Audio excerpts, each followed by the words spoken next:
அனைவருக்கும் வணக்கம். கிருஷ்ணபா கடந்து நான் உங்கள் ராஜுங்க. இந்த வீடியோ பதிவானது தடம் பதிப்போம். அதாவது வந்து ஷெட்யூல் 1 ஆல்ரெடி நம்ம வந்து ஃபஸ்ட்டு 10 நாளைக்கு முடிச்சிட்டோம். ஒரு 5 டாபிக் யூனிட் 1ல் இருக்கிற 5 டாபிக் முடிச்சிட்டோம். இப்போ ஷெட்யூல் 2 இதில் வந்து அடுத்த 5 டாபிக் யூனிட் 1லேயே வந்து அடுத்த 5 டாபிக் என்னென்ன பிரித்தெழுது சேர்த்தெழுது அப்படின்ட்டு இருக்கும். அப்புறம் லகர வேறுபாடு, இந்த மயங்குழி எழுத்துக்கள் 8 எழுத்துக்கள் சம்மந்தமாக இருக்கிற வேறுபாடு, அப்புறம் வந்து குறில் நெடில் வேறுபாடு, அப்புறம் சந்திப்பிழை இப்படிங்கிற ஒரு 5 டாபிக் இருக்கும். இந்த வீடியோ பதிவில் நம்ம என்ன பார்க்க போகிறோம்னா, இந்த குறில் நெடில் வேறுபாடு புக் சோர்ஸ் நியூ புக்காக இருந்தாலும் சரி, இல்லை வந்து ஓல்டு புக்காக இருந்தாலும் சரி, எங்கெங்கே கவர் ஆகிருக்கு அப்படிங்கிறத நம்ம புக் சோர்ஸ் பிரகாரம் பார்க்குறோம். இதை சார்ந்து வேறு எதாவது தகவல் இருக்கா அப்படிங்கிறதையும் நம்ம பார்க்க போகிறோம். சரிங்களா? அறிஞர்கள் எதாவது இதை பற்றி சொல்லியிருக்காங்களா அப்படிங்கிற மாதிரியும், இதை சார்ந்த ப்ரீவியஸ் கொஸ்டின் டிஎன்பிசியில் இதுக்கு முன்னாடி கேட்ட இந்த குறில் நெடு வேறுபாடு சம்மந்தமாக ஒரு டிஃப்ரெண்ட்டாக இருக்கிற கொஸ்டினையும் எடுத்துகிட்டு வந்திருக்கேன். பார்த்துடலாம். சரிங்களா? சரி, வீடியோ பதிவுக்குள்ளே போகலாம். சார், குறில் நெடில் வேறுபாடு புக் சோர்ஸில் எங்கே இருக்குது அப்படின்னு பார்த்தீங்கன்னா 6th நியூ புக்லேயும் 6th ஓல்டு புக்லேயும் ரெண்டு இடத்துல தான் கவர் ஆகிருக்கும். அதுவும் பார்த்திங்கன்னா 6th நியூ புக்கில் பார்த்திங்கன்னா பருவம் 1 அதில் வந்து தமிழ் எழுத்துக்களும் வகையும் தொகையும் அப்படிங்கிற ஒரு டாப்பிக்கில் இருக்கும். அப்போ இந்த குறில் நெடில் வேறுபாடு பார்க்குறதுக்கு முன்னாடி எழுத்துக்கள் சம்மந்தமாக சில விஷயத்தை நம்ம தெரிஞ்சுக்கணும்.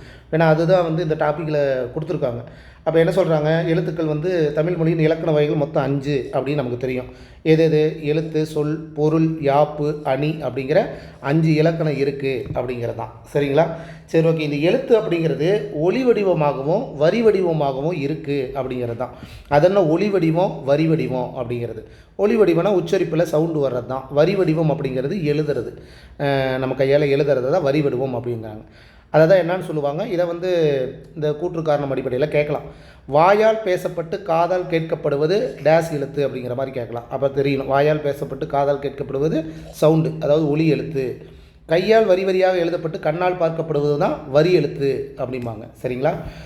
ஒலி வடிவம் என்பது எழுத்தை உச்சரிக்கும் போது எழும் ஒலியையும், வரி வடிவம் என்பது ஒரு எழுத்து எழுதப்படும் போது வடிவத்தையும் குறிக்கும். தமிழ் எழுத்துக்களை முதல் எழுத்து சார்பெழுத்து என 2ஆக வகைப்படுத்துவர். தமிழ் எழுத்தை வந்து முதல் எழுத்து சார்பெழுத்து என 2 வகைப்படுத்துவர் அப்படிங்கிறதான் இதனுடைய கண்டென்ட்டு. சரி, பொதுவாக நமக்கு உயிரெழுத்துக்கள் தெரியும். அதாவது உயிருக்கு முதன்மையானது காற்று. இயல்பாக காற்று வெளிப்படும் போது உயிரெழுத்துக்கள் பிறக்கின்றன. ஆ முதல் அவு வரை அப்படிங்கிற உயிரெழுத்து 12 இயல்பாக பிறக்கின்றன அப்படிங்கிறதா. உதடுகளை விரிக்கும் போதோ உதடுகளை குவிக்கும் போதோ ஆகிய எளிய செயல்பாடுகளால் ஆ முதல் அவு வரையுள்ள 12 உயிரெழுத்துக்களும் பிறக்கின்றன அப்படிங்கிறது கணக்கு. சரி, இப்போ குறில் நெடில் வேறுபாடில் இங்கே நம்ம என்ன தெரிஞ்சுக்க போகிறோம் அப்படின்னா, இந்த 12 எழுத்துக்களில் எது குறில் எது நெடில் அப்படிங்கிறது நமக்கு தெரியணும். அதாவது நம்ம குறுகி ஒலிக்கக்கூடிய எழுத்துக்கள் குறில் எழுத்துக்கள், நீண்டு ஒலிக்கக்கூடிய எழுத்துக்கள் நெடில் எழுத்துக்கள் நம்ம படிச்சிருக்கோம். அப்போ 5 எழுத்துக்கள், இந்த ஆ இ உ ஏ ஓ அப்படிங்கிற இந்த 5 எழுத்துக்கள் தான் குறில் எழுத்துக்கள். மீதி 7 எழுத்துக்களும் நெடில் எழுத்துக்கள். இது நமக்கு தகவல் தெரியும். சரி, அடுத்து என்ன சொல்கிறாங்க, அதை குறுகி ஒலிக்கும் நீண்டு ஒலிக்கும், அவ்வளோதான். ஒவ்வொரு எழுத்தையும் உச்சரிப்பதற்கு கால அளவும் உண்டு. ஒவ்வொரு எழுத்தையும் வந்து நம்ம சொல்கிறதுக்கு வந்து அதுக்கு ஒரு டைம் இருக்குது அப்படிங்கிறாங்க. அந்த கால அளவு தான் என்ன சொல்லுவாங்க, மாத்திரை அப்படின்னு சொல்லுவாங்க. ஓகேங்களா? சரி, மாத்திரை என்பது இங்கு கால அளவை குறிக்கிறது. ஒரு மாத்திரை என்பது ஒரு முறை கண் இமைக்கவோ ஒரு முறை கை நொடிக்கவோ, அதாவது சொடக்க போகிறோம்ல அந்த ஒரு செகண்டு தான் அப்படிங்கிறாங்க. ஓகேங்களா? அப்போ குறில் எழுத்தை ஒலிக்கும் கால அளவு அப்படிங்கும்போது ஒரு மாத்திரை. குறில் எழுத்துக்களை எத்தனை, இந்த 7 எழுத்துக்கு என்ன 5 எழுத்துக்கு எத்தனை மாத்திரை, ஒவ்வொரு மாத்திரை தான். ஆனால் நீண்டு ஒலிக்கக்கூடிய நெடில் எழுத்துக்கு 2 மாத்திரை அப்படிங்கிறது நமக்கு தெரியணும். மாத்திரை அளவு தெரிஞ்சதுன்னா நம்ம வந்து யார் பேருக்கு வேணால் மாத்திரை அளவு நம்ம ஈஸியாக போட்டுடலாம். அதில் நிறைய வகை இருக்குது. இதில் பாருங்கள்,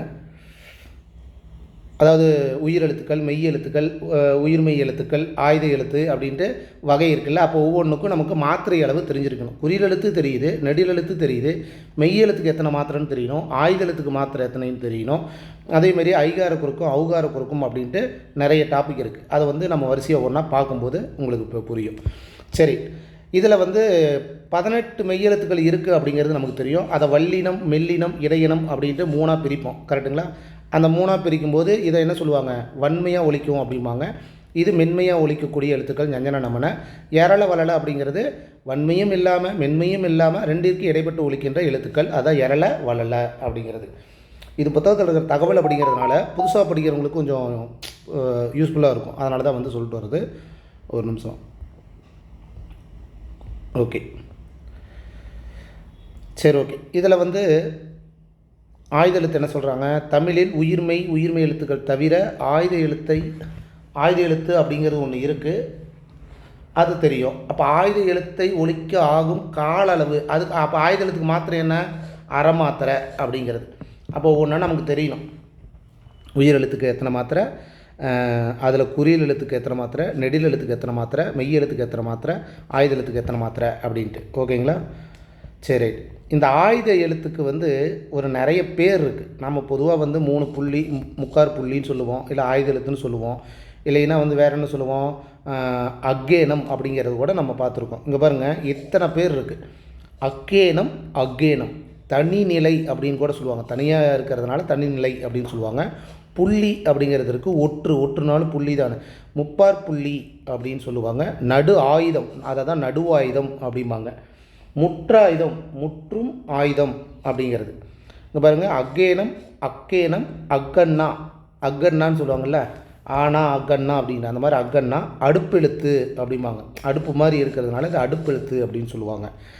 போன்ற பெயர்களையும் முன்னோர்கள் வழங்கி வந்தனர். இருப்பினும் ஆயுதம் என்றே அழைப்பதே வழக்கில் உள்ளது. சரி, ரைட். இந்த ஆயுத எழுத்து எங்கே இடம்பெறுது அப்படிங்கிறதையும் கொஞ்சம் பார்த்துடலாம் இந்த இடத்துல. அதாவது இந்த அகரவரிசை நம்ம எழுதுறோம்ல, உயிர் எழுத்துக்கள் ஃபஸ்ட்டு வரணும், ஆ முதல் அவு வரை. அதுக்கப்புறம் என்ன வரணும், அக்கு வரணும். அதுக்கப்புறம் தான் இக்கு, இங்கு, இச்சு அப்படிங்கிற மெய் எழுத்து, அதை சார்ந்த உயிர்மெய் எழுத்துக்கள் வரணும் அப்படிங்கிறது தான் சொல்கிறாங்க. ஓகேங்களா? சரி, ரைட். இப்போ வந்து இந்த குறில் நெடில் வேறுபாடு நமக்கு கேட்கும்போது அதை சம்பந்தமாக இருக்கிற மீதி டாபிக் உண்டான மாத்திரை அளவு நமக்கு தெரிஞ்சிருக்கணும். ஏன்னா இது புத்தகத்தில் இருக்கிற ஒரு தகவல் தான். பாருங்கள், குறிலுங்கிறது 1, நெடிலுங்கிறது 2. குறில்னாவே தெரிஞ்சுக்கோங்க, ஒன்று தான். அது உயிர்மெய் குறிலாக இருந்தாலும் சரி, உயிர் குறிலாக இருந்தாலும் சரி. நெடில் எழுத்துனாவே 2 தான். அது உயிர் நெடிலாக இருந்தாலும் சரி, உயிர்மெய் நெடிலாக இருந்தாலும் சரி. சரி, மெய் எழுத்துக்கு பாருங்கள் அரை மாத்திரை, இது ஓகே. ஆயுத எழுத்துக்கும் அரை மாத்திரை, ஆயுத எழுத்துக்கும் அரை மாத்திரை தான். அப்போ அரை மாத்திரைன்னு தெரிஞ்சு போச்சா? இப்போ ஆயுத எழுத்து அப்படின்னா ஆயுத குறுக்கம்னு ஒன்று வருதுன்னு வைங்க. குறுகி ஒழிச்சா அதோட பாதியாக குறையும், கா மாத்திரை. மகர குறுக்கம், இந்த குறுக்கம் வந்தாவே அது கால் மாத்திரை. ஓகேங்களா? சரி, ரைட்.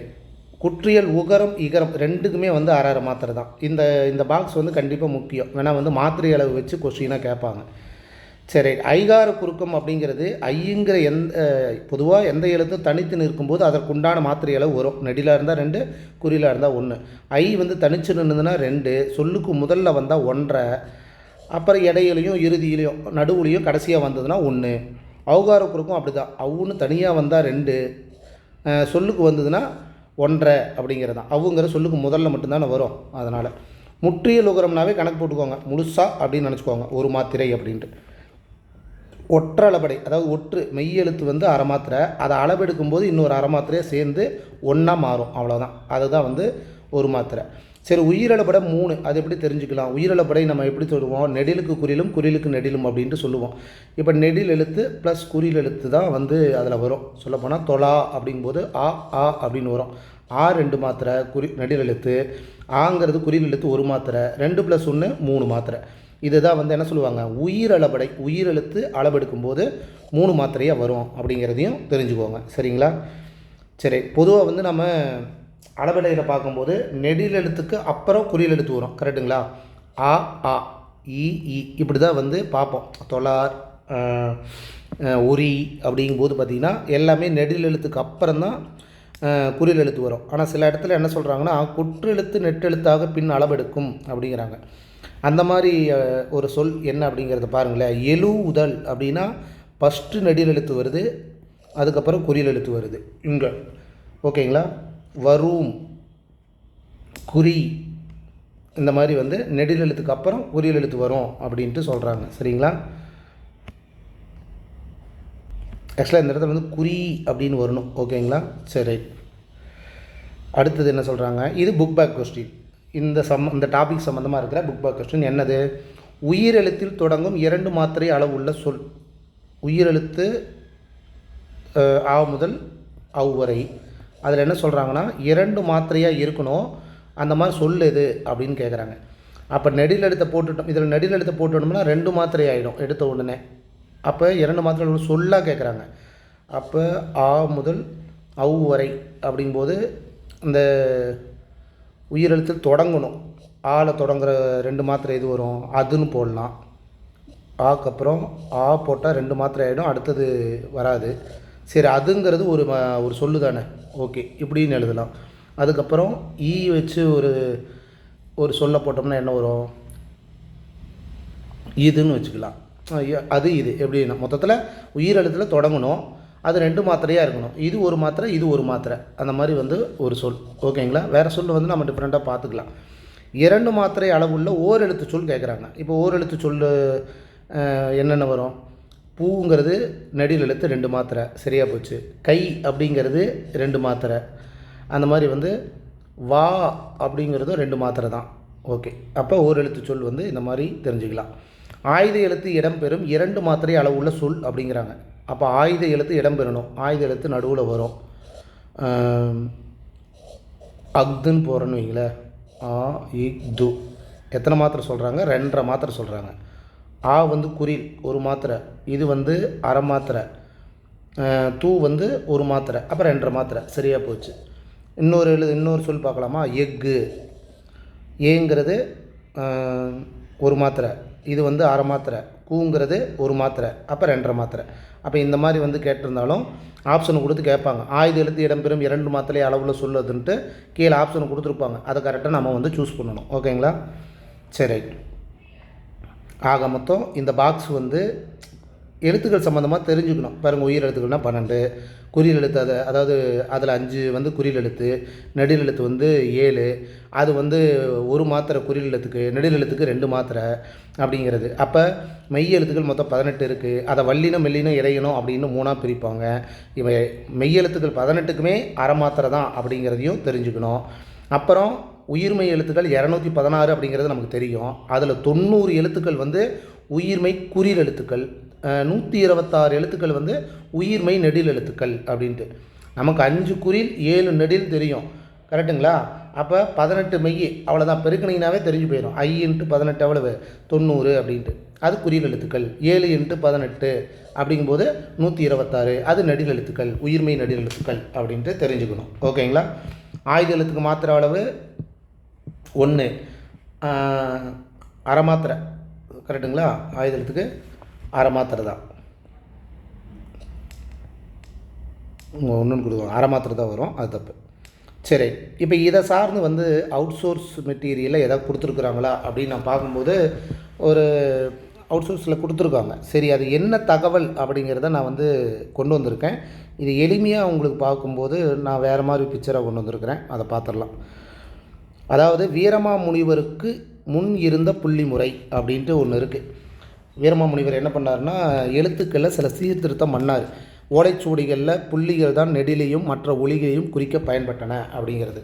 சரி, அவர் என்ன சீர்திருத்தம் பண்ணார், அதுக்கு முன்னாடி எப்படி இருந்தது அப்படிங்கிறத நம்ம பார்த்துடலாம். ஆரம்பத்தில் பார்த்திங்கன்னா காக்கு அப்புறம் புள்ளி இருந்ததுன்னா அதை தான் நெடில் எழுத்துக்கள் அப்படின்னு சொல்லுவாங்க. அதை நம்மளால் வீரமாமுனிவர் என்ன பண்ணார்னா, அப்படி வேணாம், அதாவது இந்த கால்வரிசை போட்டுட்டு கா அப்படிங்கிற நெடில் எழுத்தாவே எழுதிடலாம். இதெல்லாம் வந்து இவர் பண்ண சீர்திருத்தங்கள் தான். யார்? வீரமாமுனிவர். அப்போ பாக்கு அப்புறம் புள்ளி வச்சதை நெடில் எழுத்து, இதெல்லாம் வந்து கணக்கு இருந்தது.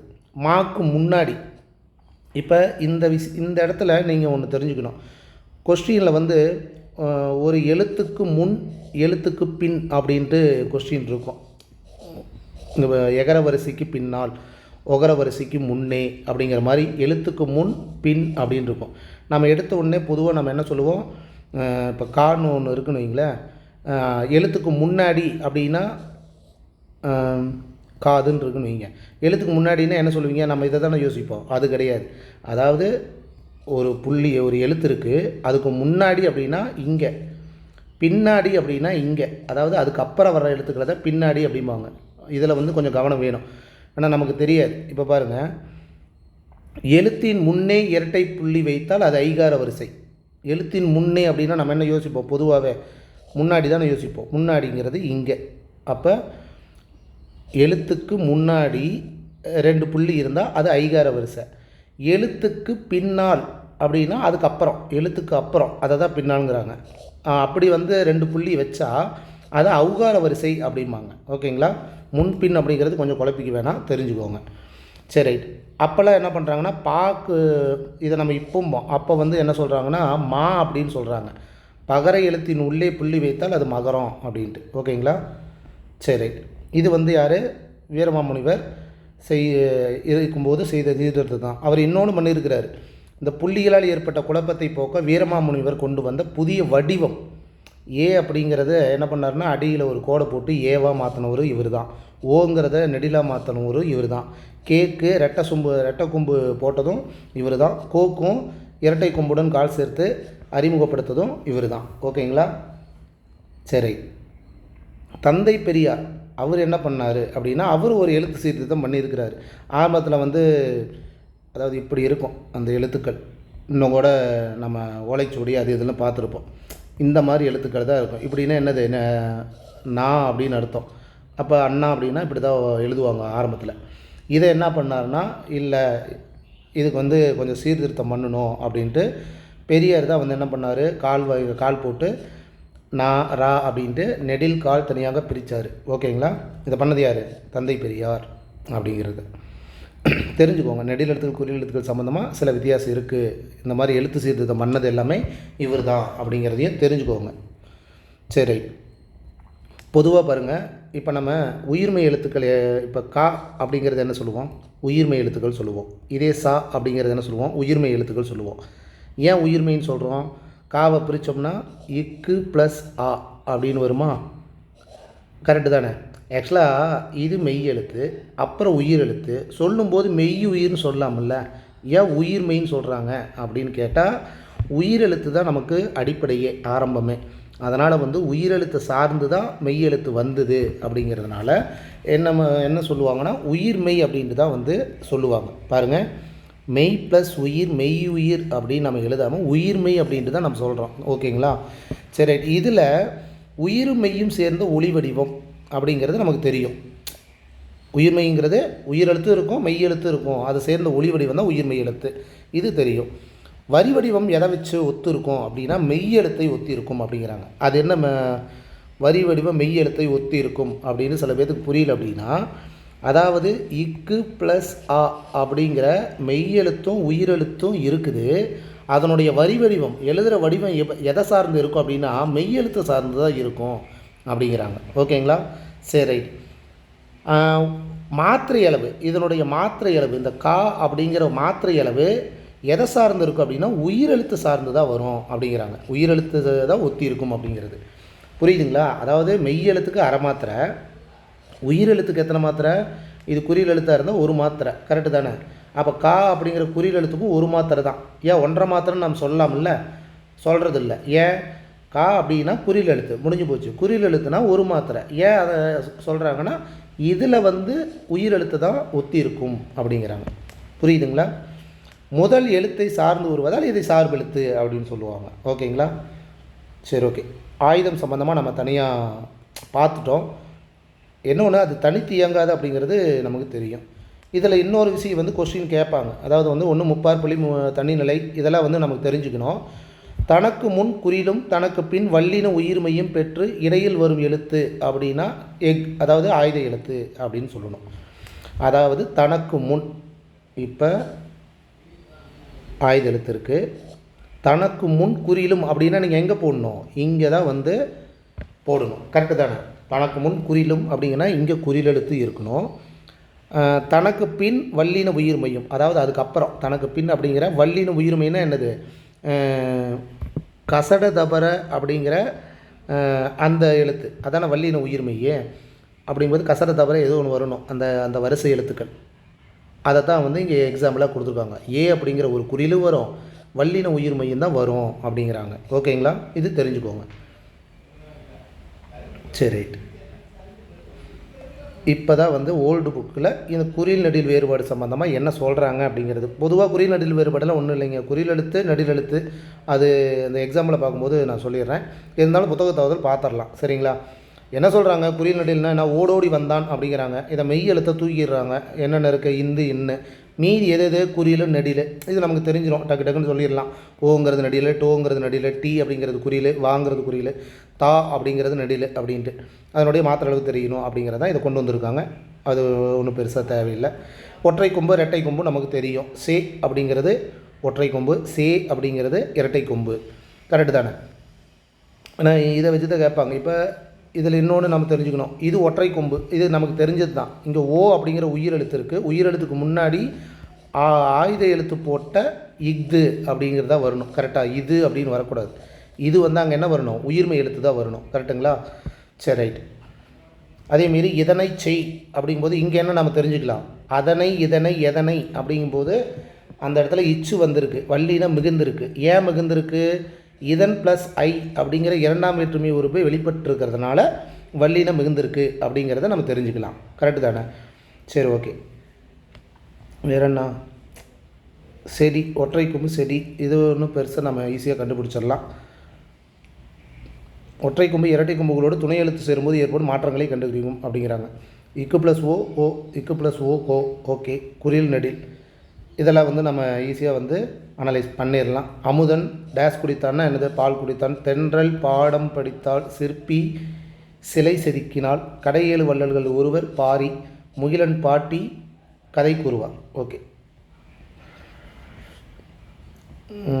இது வந்து இந்த புத்தகத்தில் இருக்கிறது. இது நம்ம ஆல்ரெடி பார்த்துட்டோம்.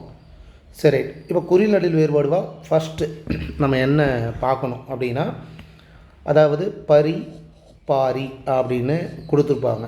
பரிக்கு உண்டான அர்த்தம் என்னென்னு தெரிஞ்சிருக்கணும், பாரிக்கு உண்டான அர்த்தம் என்னென்னு தெரிஞ்சிருக்கணும். ஆப்ஷனில் அப்படி தான் கொடுப்பாங்க. சரிங்களா? அப்போ ஒவ்வொரு இது வந்து புத்தகத்தில் இருக்கிறதுனால கொஞ்சம் சிம்பிளாக இருக்கும். இதை சார்ந்து வெவ்வேறு இருக்குது அப்படிங்கிறதுனா நம்ம ஆல்ரெடி பிடிஎஃபாக கொடுத்துருக்குறோம். அதையும் கொஞ்சம் பாருங்கள். ஆனால் புத்தகத்தில் இருக்கிற தகவல் நாம் கைக்குள்ளே வச்சுக்கணும். ஓகேங்களா? சரி. பரி அப்படின்னா என்னது? வள்ளல். பாரி அப்படின்னா குதிரை அப்படின்ட்டு. சிலைனா தெரியும், அதாவது உருவம், அதாவது சிலை உருவம் அப்படின்னு சொல்லுவாங்க. இறைவனோட சிலையை சொல்லுவாங்க. சீலை நமக்கு தெரியும். கொல் அப்படின்னா வாங்கு அப்படின்னு அர்த்தம். கோல் அப்படின்னா புறங்கோல், கோழி மூட்டுறது. நடு அப்படின்னா என்னது? இந்த மரத்தை நடு அப்படிங்கிறது. நாடு நமக்கு தெரியும். விதி வீதி அந்த மாதிரி வந்து நசி நாசி அப்படின்னு இருக்குது. நசினா குறைதல் அப்படின்னு அர்த்தம். நாசினா மூக்கு அப்படின்ட்டு. தலை அப்படின்னா இலை, தாளை அப்படின்னா மலர் வகை. கொடுனா இது நமக்கு தெரியும், கோடு அப்படின்ட்டு. வலி வாலி. ஓகே. இதனுடைய அர்த்தங்கள் தெரிஞ்சிருக்கணும். இதுதான் குறில் நெடில் வேறுபாடுக்குண்டான விளக்கம். சரி, இப்போ தான் நம்ம டாபிக்குள்ளேயே வரோம். இது வரைக்கும் நம்ம புத்தகத்தில் என்னென்ன இருக்குங்கிறதா பார்த்தோம். குறில் நெடில் வேறுபாடு சம்மந்தமாக கொஸ்டின் எப்படி கேட்பாங்க அப்படின்ட்டு ஒரு 10 டைப்பில் கேட்பாங்க. அது எந்தெந்த டைப்பு, அது என்ன ஆன்சர் அப்படிங்கிறதையும் நம்ம இப்போ பார்த்துடலாம். நீங்களும் கெஸ் பண்ணுங்கள். இப்போ குறில் நெடில் வேறுபாடு உணர்ந்து பொருள் பொருந்திய தொடரை காண்க அப்படின்ட்டு என்ன பண்ணுவாங்கன்னா, மடு அப்படிங்கிற குறில் எழுத்து சேர்த்தி ஒரு சொல்ல கொடுப்பாங்க. மாடு அப்படிங்கும்போது நெடில் எழுத்தை சேர்த்தி அதே எழுத்து அதை சார்ந்து நெடில் எழுத்தை சேர்த்தி ஒரு சொல்லு கொடுப்பாங்க. இப்போ மடுனா என்ன, மாடுனா என்ன அப்படின்ட்டு நம்ம சூஸ் பண்ணணும். இப்போ மாடு அப்படிங்கிறது நமக்கு தெரியும், விலங்கு அப்படின்ட்டு, செல்வம் அப்படின்ட்டு தெரியும். அப்போ எடுத்த உடனே இந்த பக்கம்தான் வந்து விலங்கு செல்வம் இருக்கணும். கரெக்டாக? இங்கே விலங்கு இருக்குது, அதை எடுத்துன்னு தூக்கிடலாம். அப்போ மீதி 3ல் தான் வரும்னு நம்ம கொஞ்சம் சூஸ் பண்ணணும். சரி, ரைட்.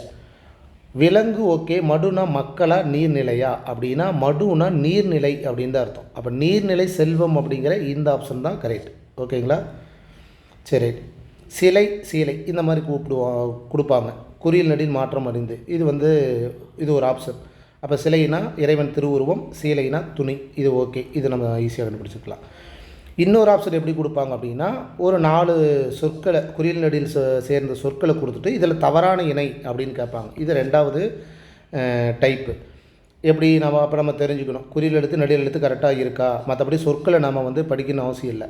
குறில் எழுத்து நெடில் எழுத்து கரெக்டாக இருக்கான்னு பார்க்கணும். அப்படிங்கும்போது களம் காலம் சுழல் சூழல் வளம் வாழ்வு புகழ் திகழ் இது மட்டும்தான் வந்து தப்பாக இருக்குது அப்படிங்கிறத சூஸ் பண்ணணும். அப்புறம் சொற்கள் இப்போ சொன்ன மாதிரியே தான் சொற்களை கொடுத்துட்டு ஒரு டைப் கேட்பாங்க. அதேமாதிரி நம்ம படிக்கும்போதே வந்து உயிரெழுத்துக்கள் முதல் 3 10 பார்வை 8 ஏணி எல்லாமே கரெக்டாக இருக்கிற மாதிரி கொஞ்சம் தோணும்.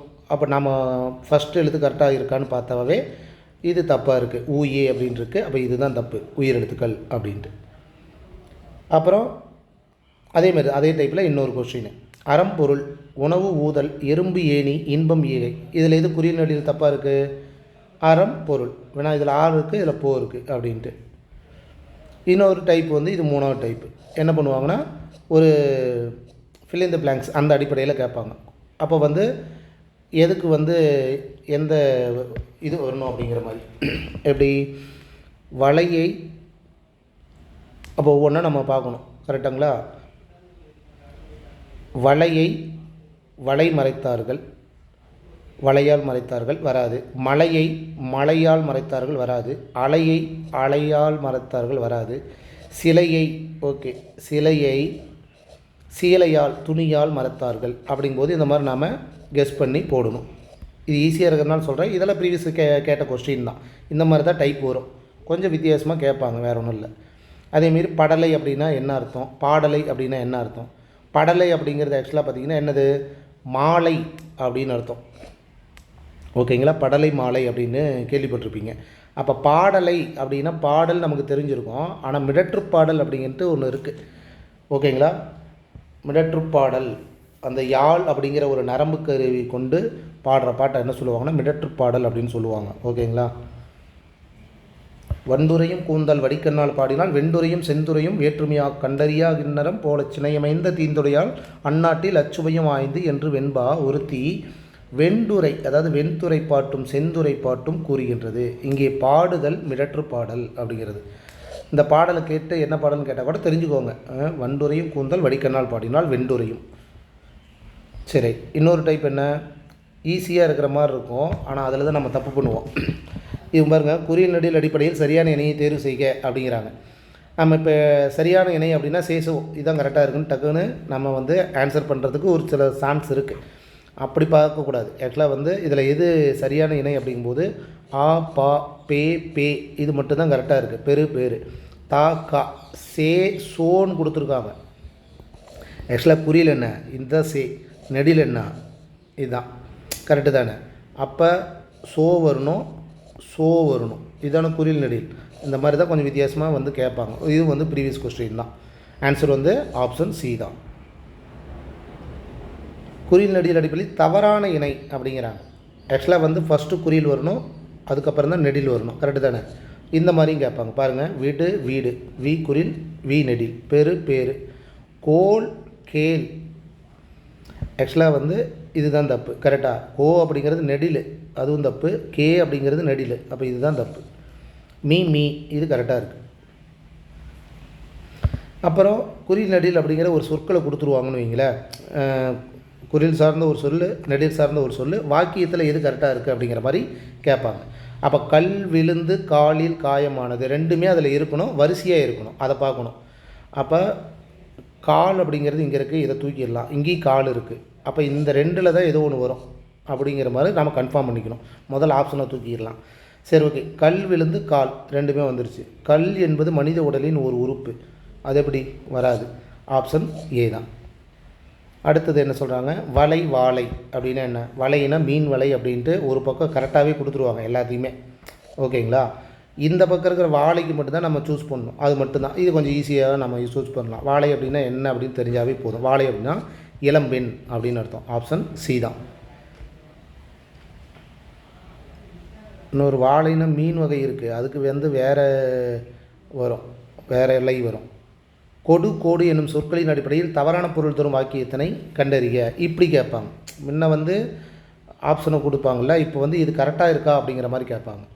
தரையில் கோடு, தரையில் கோடு அப்படிங்கிறது ஓகே, ஒரு வாக்கியம் கரெக்டு தான். சஞ்சனாவுக்கு பழம் கொடு, அதுவும் கரெக்டு தான். தாமரைக்கு புத்தகம் கொடு அப்படின்னு தான் வரணும், இங்கே கோடு அப்படின்னு இருக்குது, அப்போ இது தப்பு. பென்சிலை கொண்டு கோடிடு, ஓகே கரெக்டு தான். பென்சிலை கொண்டு கோடு இடு கரெக்டு தான். Option C. கனகம் கானகம், கனகம்னா என்ன, கானகம்னா என்ன அப்படின்ட்டு நமக்கு தெரியணும். கனகம்னா பொண்ணு, கானகம்னா காடு. குறில் நெடில் வேறுபாடு எந்த இலக்கண நூலில் குறிப்பிடப்பட்டுள்ளது?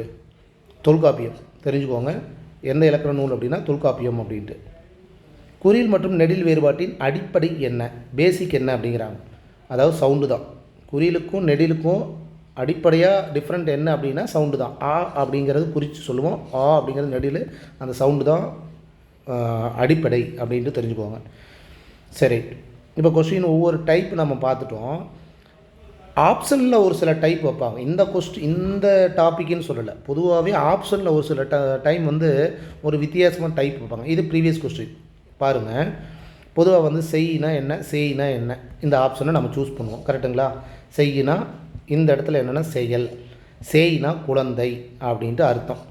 இப்போ வந்து நான் என்ன சொல்கிறேன்னா ஆப்ஷன் பி தான் ஆன்சர் அப்படின்னு சூஸ் பண்ணுவோம்ல, தப்பு. ஏன்? ஆப்ஷன் பி தானே அப்படின்னு நம்ம சூஸ் பண்ணிடுவோம். அவன் என்ன பண்ணுறான்னா கீழே ஒரு ஆப்ஷன் என்ன பண்ணுறாங்கன்னா option A B C D அப்படிங்கிறதுல பிங்கிற ஆப்ஷன் எதில் இருக்குதுன்னு தான் நம்ம பார்க்கணும். நம்ம பி சரியாக போச்சுங்கிறது ஓகே தான். ஆனால் பி ஆப்ஷன் எதில் இருக்குது? சியில் இருக்குது. அப்போ சி தான் இந்த இடத்துல வந்து நம்ம இந்த இடத்துல நம்ம சூஸ் பண்ணணும். இந்த மாதிரி கொஞ்சம் நம்மளை கன்ஃபியூஸ் பண்ணுறதுக்கு கொண்டு வரப்பட்ட இப்படி ஒரு ஆப்ஷன் இருக்குது. இது ஒவ்வொரு டைம்லேயும் எக்ஸாமில் கொஞ்சம் யூனிக்காக பண்ணுவாங்க. அதனால் அது கொஞ்சம் கவனமாக இருந்துக்குவாங்க. சரிங்களா? இது எப்படி சேஸு போட்ட மாதிரி இந்த மாதிரி ஆப்ஷனில் வித்தியாசம் சொல்லுவாங்க. நீங்கள் கரெக்டாக சூஸ் பண்ணுறீங்களா அப்படின்ட்டு, வேறு ஒன்றும் இல்லை. சரி, ரைட், அவ்வளோதான். குறில் நடில் வேறுபாடு ஜஸ்ட்டு இதாங்க. நீங்கள் மற்றபடி சொற்கள் வந்து ஈஸியாக வந்து ஃபஸ்ட்டு ஆப்ஷனும் குறைச்சிடுங்க, மீதி வந்து சூஸ் பண்ணிக்கலாம், வேலையே முடியுது. சரிங்களா? இந்த வீடியோ பதிவு உங்களுக்கு யூஸ்ஃபுல்லாக இருக்குதுன்னு நினைக்கிறேன். இதில் 5 டாப்பிக்கில் ஒரு டாபிக் இது. மறுபடியும் அடுத்தடுத்த டாபிக் உங்களுக்கு வரும், அதையும் நீங்கள் பயன்படுத்திக்குவாங்க. சரிங்களா? இந்த வீடியோ பதிவு யூஸ்ஃபுல்லாக இருந்தால் லைக் கொடுங்க. கமெண்ட் பாக்ஸில் உங்களை கருத்துக்களை சொல்லுங்கள். எதாவது டவுட் இருந்தாலும் கருத்துக்களை சொல்லுங்கள். நான் மறுபடியும் அடுத்த வீடியோ பதிவு உங்களை சந்திக்கிறேன். இத்துடன் கிறிஸ்டோபா அகாடமி வந்து நான் உங்கள் ராஜுங்க. தேங்க்யூ.